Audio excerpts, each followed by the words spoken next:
My name is Garrick Fletcher. To the world, I am a 70-year-old retiree who spends too much time fussing over his prize-winning hybrid tea roses.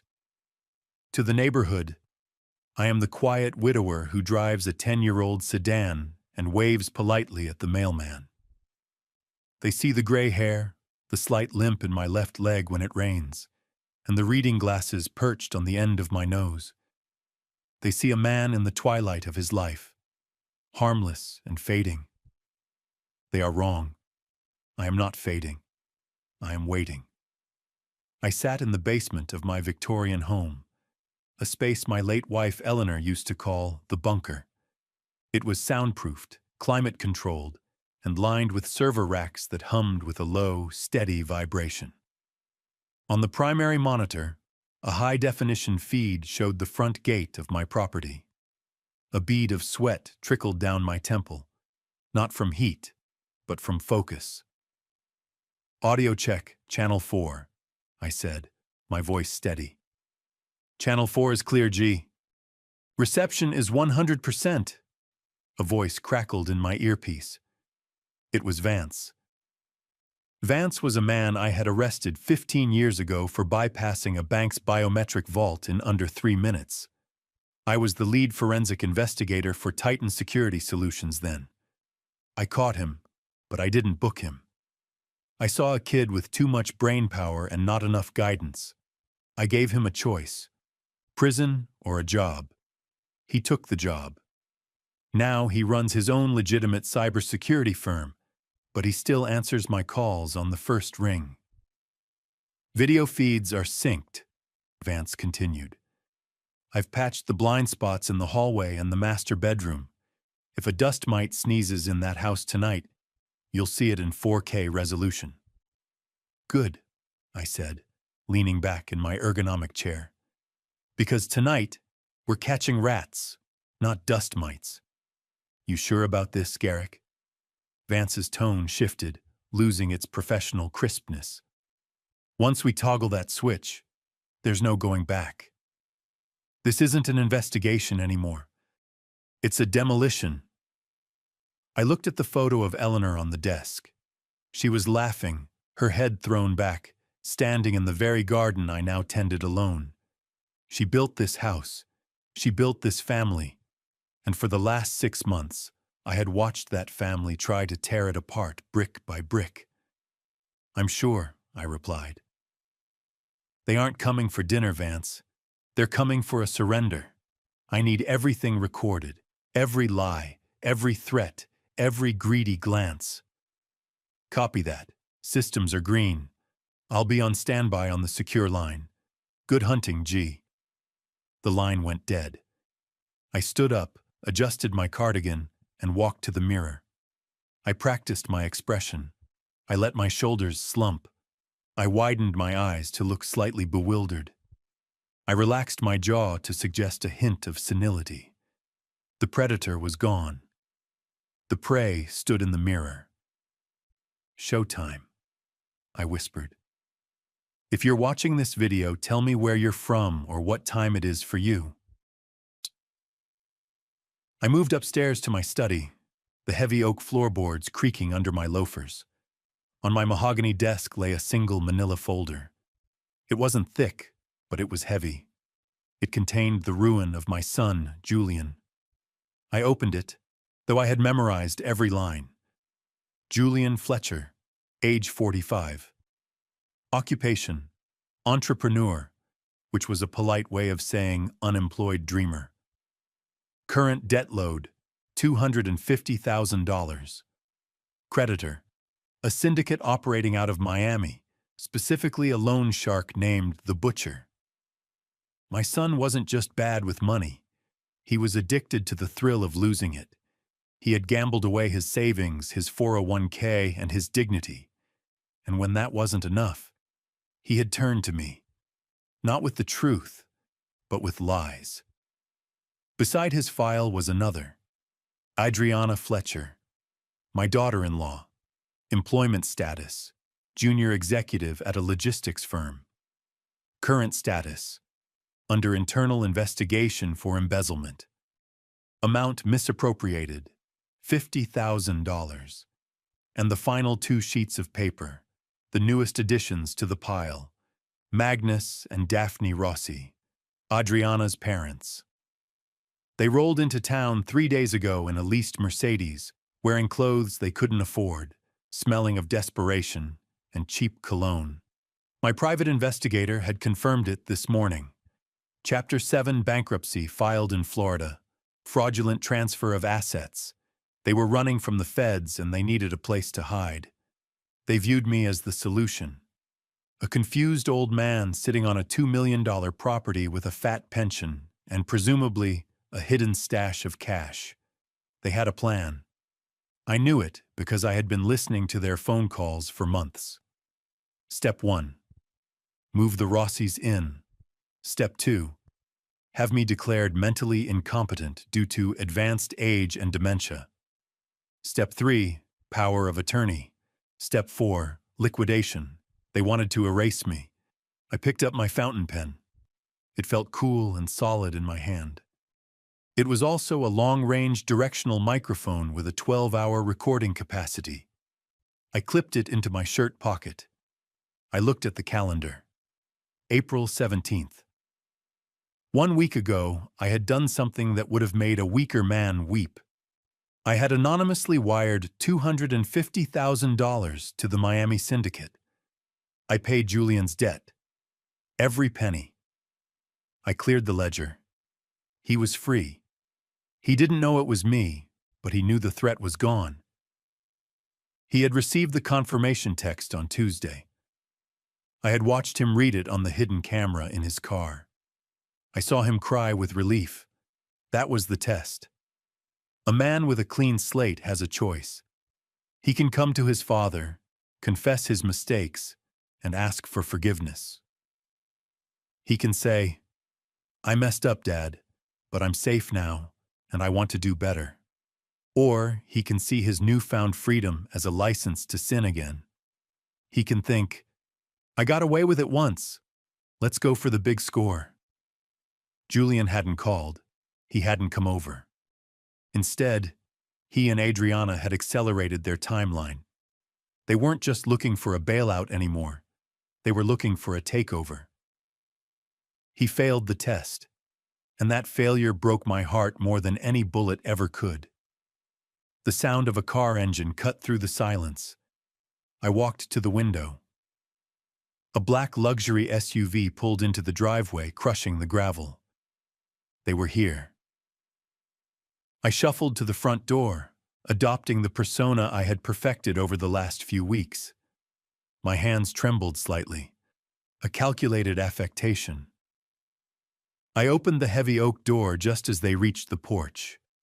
"Dad!" Julian exclaimed, his voice pitched a little too high, a little too cheerful. He was wearing a suit that was tight around the midsection. Stress eating. His eyes were darting around, never landing on mine. "Julian," I said, keeping my voice soft and raspy. I wasn't sure you were coming. Is it Sunday already?" Adriana stepped forward. She was sharp angles and expensive fabric. Her smile didn't reach her eyes. It stopped at her teeth. "Of course it's Sunday, Garrick. We told you 3 times. Don't you remember?" The gaslighting began before they even crossed the threshold. "Oh, right. Yes," I stammered, stepping back to let them in. I must have forgotten to write it down." Behind them loomed Magnus and Daphne Rossi. Magnus was a large man with a florid face and a handshake that felt like a wet sponge. Daphne was thin, adorned with jewelry that jingled with every movement. Jewelry I knew she had hidden from the bankruptcy court. "Garrick, old boy," Magnus boomed, clapping me on the shoulder with false camaraderie. "House is looking, well, it's looking a bit tired, isn't it? Needs a fresh coat. Maybe something modern."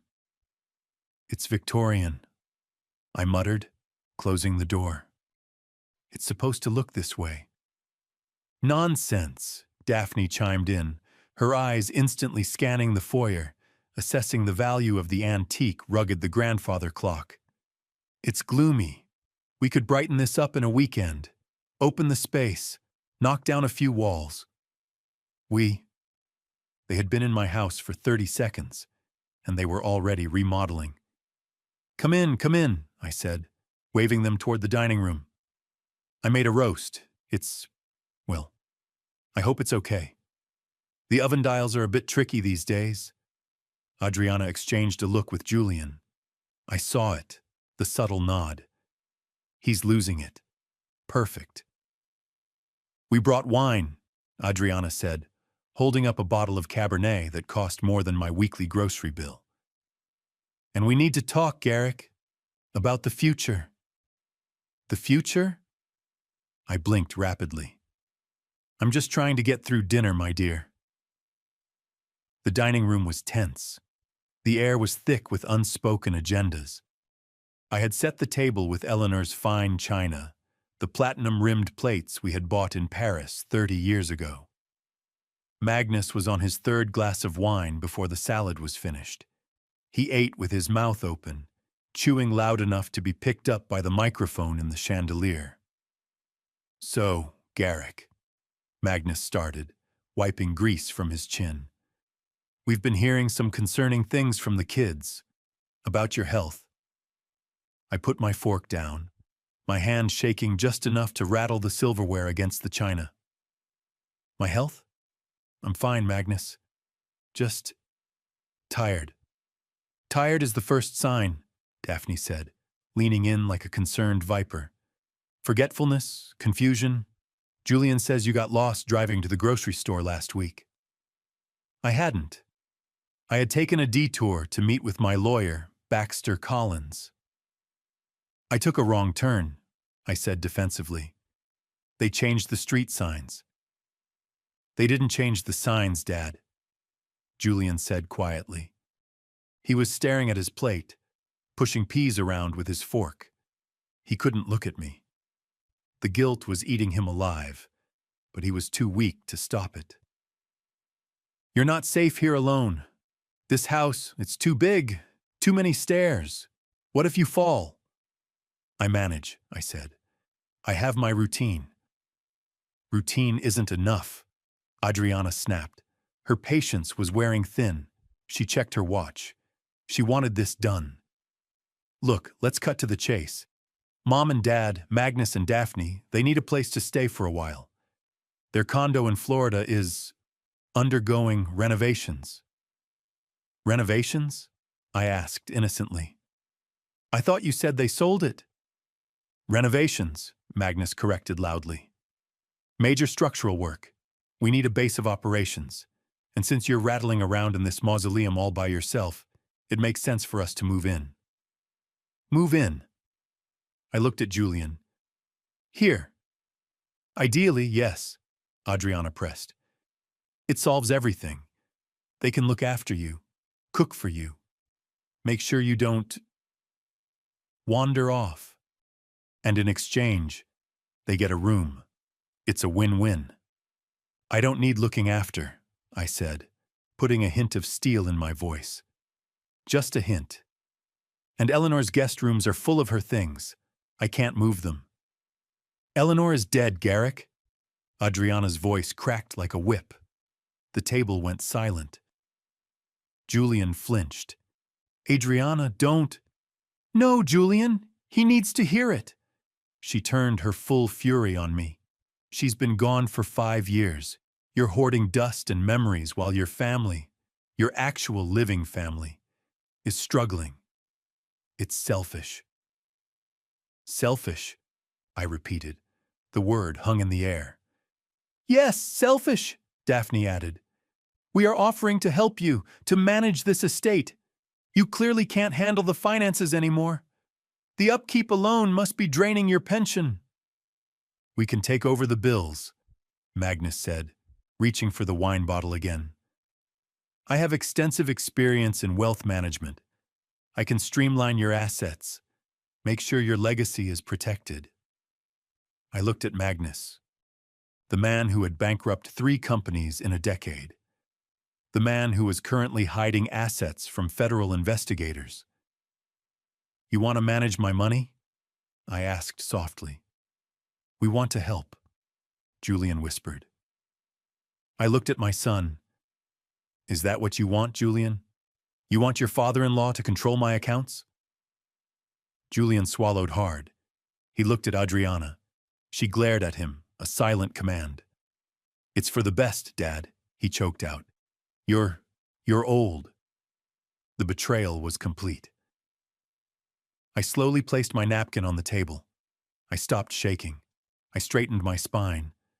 The confused old man evaporated, and for a fleeting second, the investigator returned. "No," I said. The single syllable landed like a grenade. "Excuse me?" Adriana blinked. "I said no," I repeated, my voice clear and resonant. "Magnus and Daphne are not moving in. You are not managing my finances.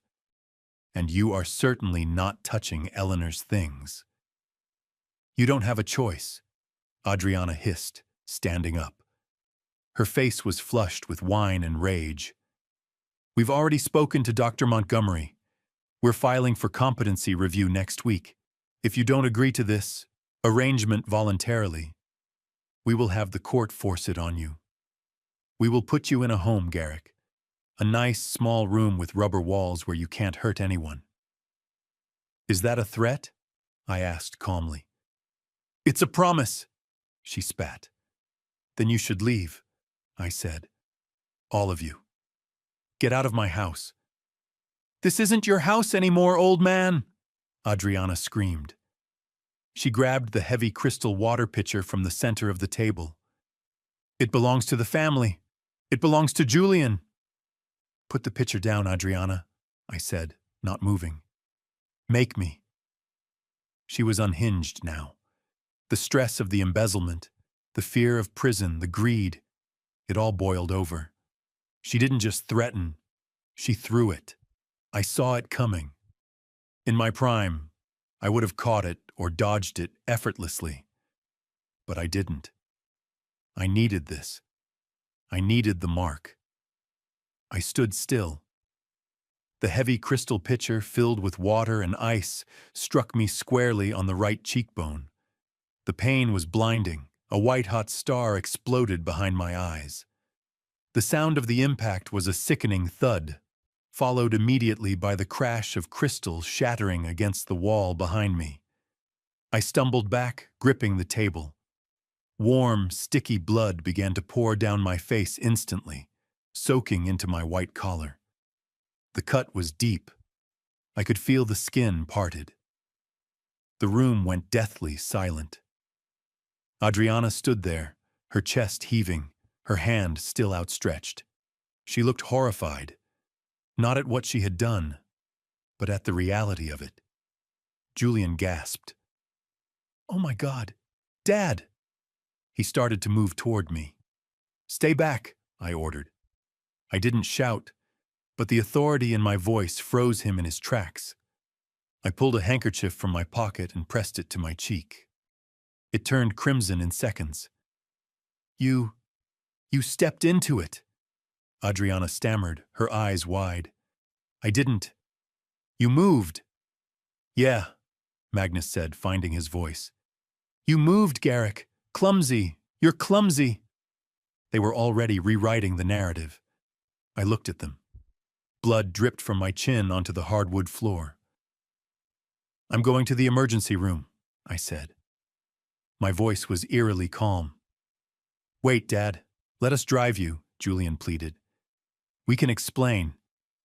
"No," I said. I turned my back on them. "You've done enough." I walked out of the dining room. I didn't run. I walked with a steady, determined pace. I grabbed my keys from the bowl in the foyer. "He's going to the police," Daphne whispered loudly. "Stop him!" Adriana yelled. I slammed the front door before they could move. I was in my car and reversing down the driveway before Julian even made it to the porch. I touched my cheek. The pain was agonizing, throbbing in time with my heartbeat. Phase 1 complete. I whispered to the empty car. I drove straight to St. Jude's Hospital. I didn't speed. I used my turn signals. I was the picture of a responsible citizen in distress. When I walked into the ER, the triage nurse gasped. "Sir, what happened?" "Domestic incident," I said clearly. "I need a doctor, and I need you to document this." Within 10 minutes, I was in a private room. The doctor, a young man named Dr. Evans, looked at the wound with a grimace. "That's a deep laceration, Mr. Fletcher. It's going to need at least 12 stitches. What hit you?" "A crystal pitcher," I said, "thrown from a distance of about 6 feet. "I need to report this," Dr. Evans said. "Protocol for assault." "Please do," I nodded. "But before you stitch it up, I need photographs. High resolution. I want the depth and the jagged edges documented." "We usually leave that to the police forensics," he said. I am paying for this visit in cash, doctor," I said, pulling a thick envelope from my jacket. "I am retaining my own records. Take the photos." He hesitated, then nodded. He took the photos. Brutal, unflinching close-ups of my ruined face. While he stitched me up, a process that felt like being bitten by fire ants repeatedly, my lawyer walked in. Baxter Collins was the kind of lawyer who wore 3-piece suits on a Sunday evening and scared judges just by clearing his throat. We had been friends for 30 years. "Jesus, Garrick," Baxter said, looking at my face. "You didn't say you were going to let her take your head off?" "It had to be real, Baxter," I gritted out as the doctor tied off a knot. "Accusations are cheap. Scars are evidence." "The police are in the lobby," Baxter said. "Officer Reynolds, good man, by the book." "Perfect. What's the play?" "I'm terrified," I said, practicing the tremor in my voice. "Chite, I'm a confused, battered old man who just wants to protect his son. I don't want to press charges. Yet." Baxter smiled, a shark spotting blood in the water. "The reluctant victim strategy. They'll hate it. It makes you look helpless and makes the aggressor look like a monster who has intimidated you into silence." "Exactly. If I press charges tonight, it's a fight. If I run away and hide, it's a mystery. It gives Adriana confidence. It makes her think she's won. And when she thinks she's won, she'll get sloppy." Officer Reynolds was a veteran. He had tired eyes and a notebook that had seen too much tragedy. He looked at my bandaged face and then at me. "Mr. Fletcher," he said gently, "the doctor says you were assaulted." I looked at my hands, wringing them together. "It was an accident, officer, an argument. Tempers flared. My daughter-in-law, she's under a lot of stress." "She threw a heavy object at your face, sir," Reynolds said flatly. "That's assault with a deadly weapon." "I don't want to arrest family," I whispered. "Please think of my son. It would destroy him." Reynolds sighed. He had heard this 1,000 times. "Sir, if you go back there, you are in danger." "I can't go back," I said, looking up with wet eyes. "I'm afraid. They took over the house." Baxter stepped in. "My client will be staying with me tonight, officer. We are going to a secure location. He is not safe at his residence." "We can go over there and remove them," Reynolds offered. "No," I panicked. "No, please, just let everyone calm down. I'll file a report in the morning if I have to. Just don't hurt them." Reynolds closed his notebook with a snap. He was frustrated, exactly as I wanted him to be. He saw a victim too scared to act.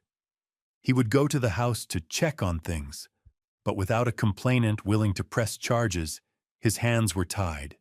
He would see Adriana and Julian, and he would judge them. "All right, mister. Fletcher, but we will be filing an informational report, and I strongly suggest you get a restraining order." "Thank you, officer," I murmured. As Reynolds left, I dropped the act.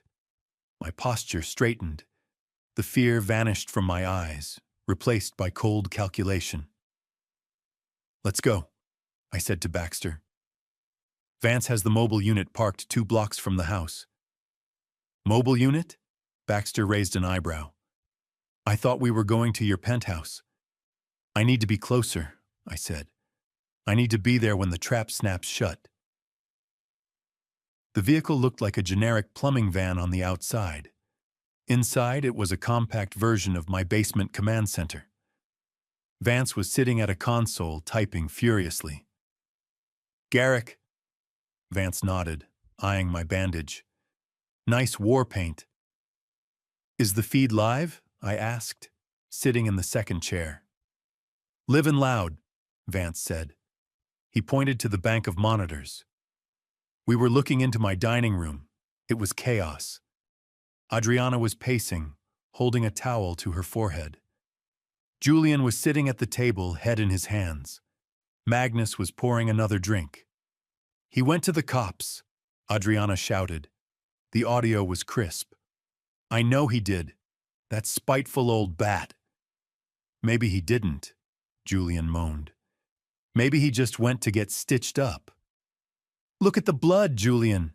She pointed to the floor. "It looks like a crime scene. If the police come..." There was a knock at the door. On the exterior camera feed, I saw Officer Reynolds and his partner standing on the porch. "Showtime," Baxter muttered. We watched as Julian opened the door. He looked like he was going to vomit. "Officers," Julian squeaked. "We're looking for Gabriel Fletcher," Reynolds said sternly. "We have a report of a disturbance." He fell," Adriana called out, rushing to the door, wiping fake tears from her eyes. "Oh, officer, it was terrible. He slipped on the rug and hit his face on the table." He was so confused. He ran out before we could help him. "Lying to a police officer," Baxter noted. "That's obstruction. Add it to the list." Reynolds narrowed his eyes. "That's not what he told us at the hospital, ma'am. He said he was struck with a pitcher." "He's confused," Adriana sobbed. "He has dementia. He makes things up. We're just trying to care for him." Reynolds didn't buy it, but he didn't have enough to arrest them on the spot without my cooperation. "We will be filing a report," Reynolds said. "If he returns and you are here, we will be called back. Do you understand?" "We're just waiting for him to come home," Adriana lied. The police left. As soon as the door closed, Adriana's face hardened. She turned to Julian and slapped him.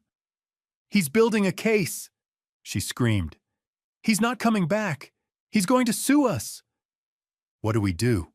Magnus asked, looking panicked. "We need leverage," Adriana said. "We need to find the money, the liquid assets. If we have the money, we can hire better lawyers. We can fight the competency hearing."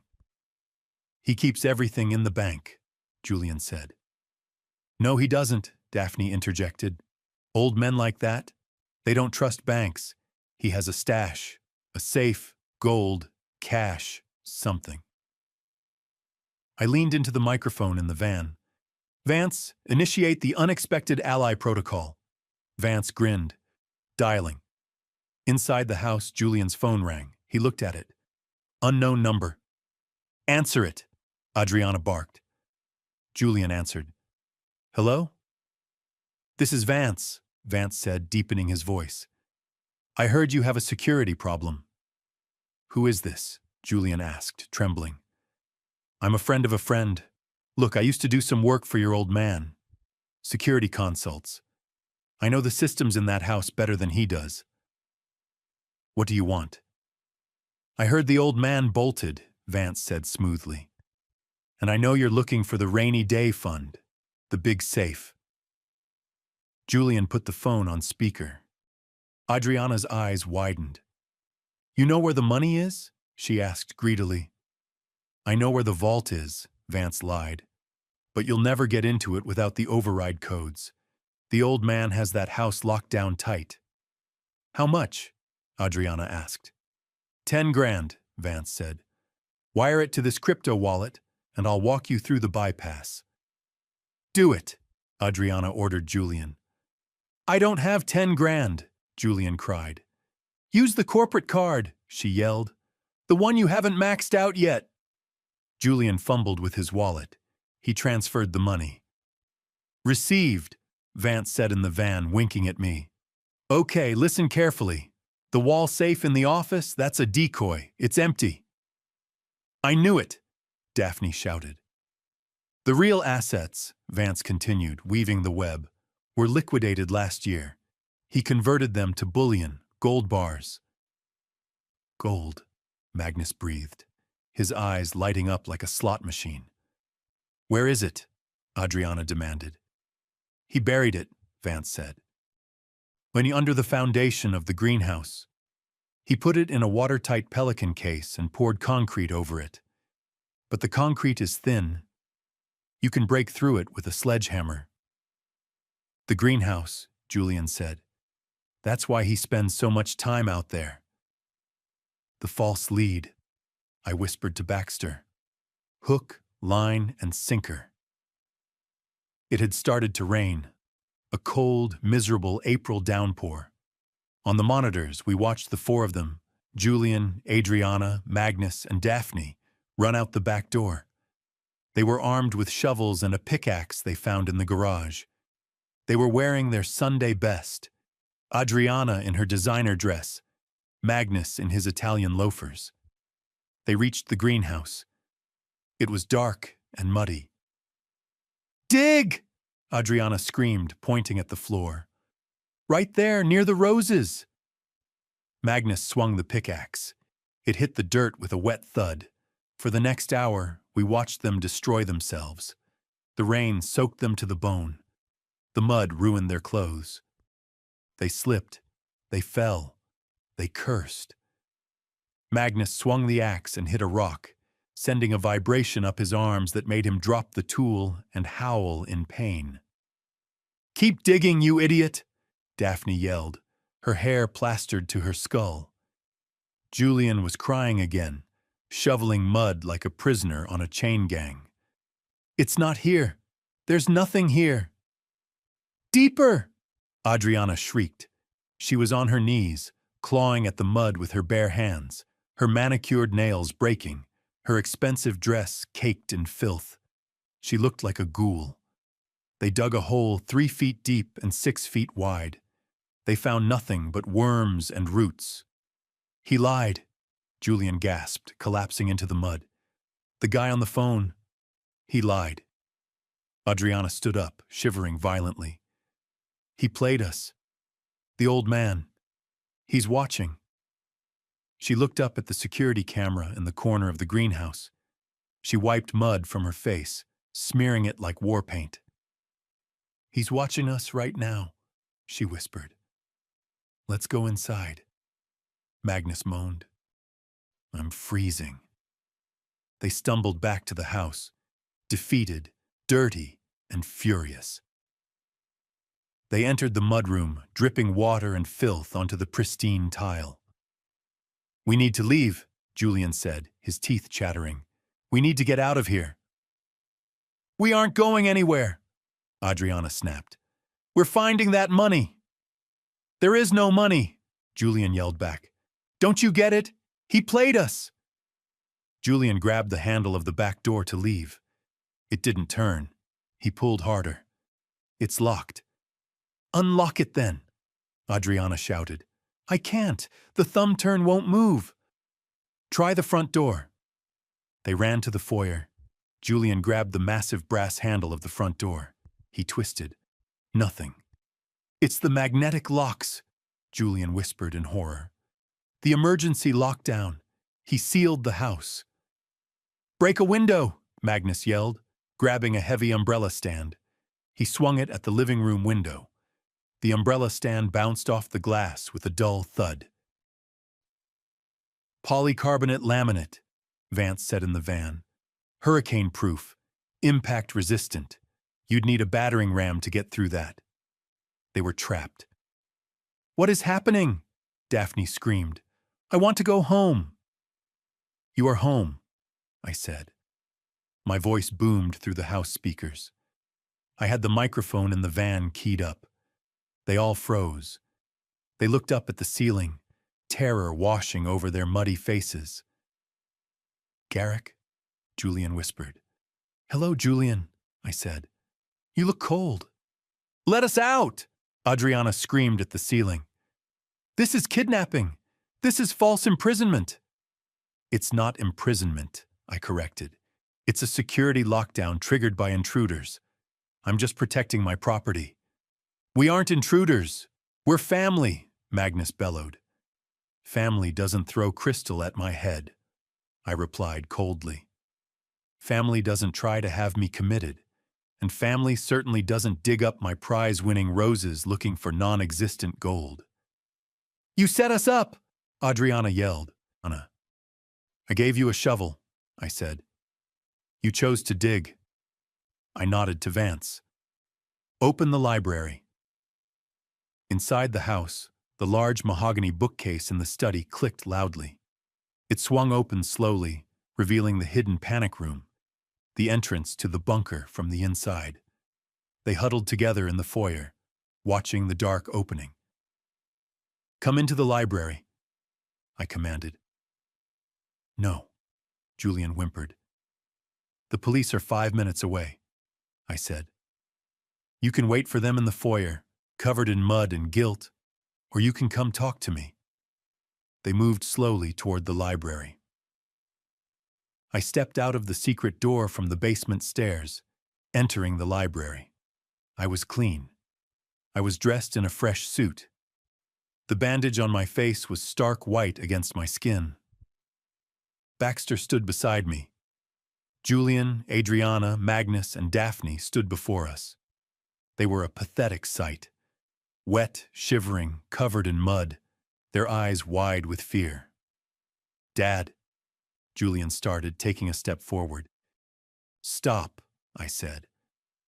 I walked to the desk and picked up the folder, the dossier I had reviewed earlier. "You wanted to manage my finances," I said to Magnus. "You wanted to know where the money went." I tossed the folder onto the desk. It slid across the polished wood and stopped in front of Julian. "Open it." Julian opened the folder with trembling, muddy hands. He saw the bank transfer receipt. "Date April 10th, Julian read. "Amount $250,000. Recipient unknown." He looked up, confused. "What is this?" "It's the receipt for your life, Julian," I said. His eyes went wide. "You." "I paid the syndicate," I said. "I paid the butcher. You were clear. You were free." The silence in the room was heavy enough to crush a man. You paid it?" Julian whispered. "A week ago," I said. "I wanted to see what you would do. I wanted to see if you would come to me, if you would use your second chance to be a decent man." I looked at Adriana. "Instead, you broke into my home. You assaulted me. You tried to steal what you thought was hidden because you were too greedy to be grateful." Julian dropped to his knees. The realization hit him like a physical blow. He had committed felonies, ruined his relationship with his father, and destroyed his life for a debt that didn't exist anymore. "I didn't know," he sobbed. "I didn't know." "You didn't ask," I said. "And you." Baxter stepped forward, pointing a finger at Adriana. "Attempted grand larceny, elder abuse, assault with a deadly weapon, filing a false police report, and let's not forget the embezzlement from your firm, which we have already forwarded to the district attorney." Adriana paled beneath the mud. "You can't prove that." "I can prove everything," I said. "The cameras recorded it all. The audio recorded every plan, every insult, every lie. "The house!" Adriana shrieked, grasping at straws. "The house is still an asset! Julian has rights!" "It's marital property somehow. We'll sue." "This house," Baxter said calmly, "belongs to the Eleanor Fletcher Trust. Garrick is merely the trustee. The beneficiary is the St. Jude Children's Research Hospital." "What?" Magnus gasped. "If Garrick dies, or if he is incapacitated," Baxter smiled thinly, "the house is immediately sold and the proceeds donated. You get nothing. Ever." "Nothing," Daphne whimpered. "Nothing but prison time," I said. Blue and red lights flashed through the front window. Sirens wailed in the driveway. "That will be Officer Reynolds," I said. "And this time I am pressing charges." The arrest was not dramatic. It was pathetic. Officer Reynolds and 3 other officers entered the house. They saw the mud. They saw the broken glass. They saw the defeated antagonists. "Mr. Fletcher?" Reynolds asked, looking at me. "I'm ready to make my statement now, officer," I said. "And I have the surveillance footage ready for your evidence locker." They handcuffed Adriana first. She screamed obscenities at me as they dragged her out. "I hope you die alone, old man," she yelled. "I won't be alone," I replied softly. "I have my roses." They cuffed Magnus and Daphne. The Rossis were silent, their con finally over. Then they came for Julian.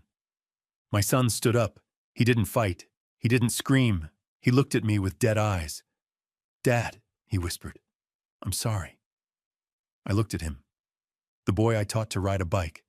The man who chose greed over blood. "I know," I said. "But sorry doesn't fix the window, Julian, and it doesn't fix this." I pointed to my scar. They led him away. The door closed. The house was quiet. "Are you okay, Garrick?" Baxter asked, putting a hand on my shoulder. I looked around the empty library, the mud on the floor, the shattered crystal in the dining room. "No," I said truthfully. "I've lost my son." "You lost him a long time ago," Baxter said gently. "Tonight, you just stopped him from taking you down with him." "I suppose so," I sighed. "Come on, Baxter. Let's get a drink. I think there's a bottle of scotch in the cellar that the vultures didn't find." 6 months later. The courtroom was packed. The trial had been swift. The video evidence was irrefutable. Adriana received 8 years. The judge called her a predator of the worst kind. Magnus and Daphne were extradited to Florida to face federal fraud charges. They would likely die in minimum security prisons. Julian got 5 years. He took a plea deal. He testified against Adriana. I sat in the back row. When the gavel came down, Julian turned to look at the gallery. He found me. He nodded just once. A nod of acceptance. He was finally paying his own debts. I walked out of the courthouse into the bright autumn sun. Vance was waiting for me by his car. "It's done?" Vance asked. "It's done," I said. "Good," Vance smiled. "Because I got a call, an 80-year-old widow in Ohio. Her grandson is trying to forge her signature on a deed transfer. She needs help." I adjusted my sunglasses. The scar on my cheek twinged in the cold wind, a permanent reminder of the price of blindness. "Does she have internet?" I asked. "Yeah." "Set up the cameras," I said, opening the car door. "Let's go to work." I am Gabriel Fletcher. I am 70 years old, and I have learned that family isn't about blood. It's about loyalty. And if you break that loyalty, I will find you. If this story resonated with you, leave a like and consider subscribing. You can also drop any comment below, even just one word. Maybe tell me where you're watching from, or what time it is right now. Sometimes one word is enough to say you were here.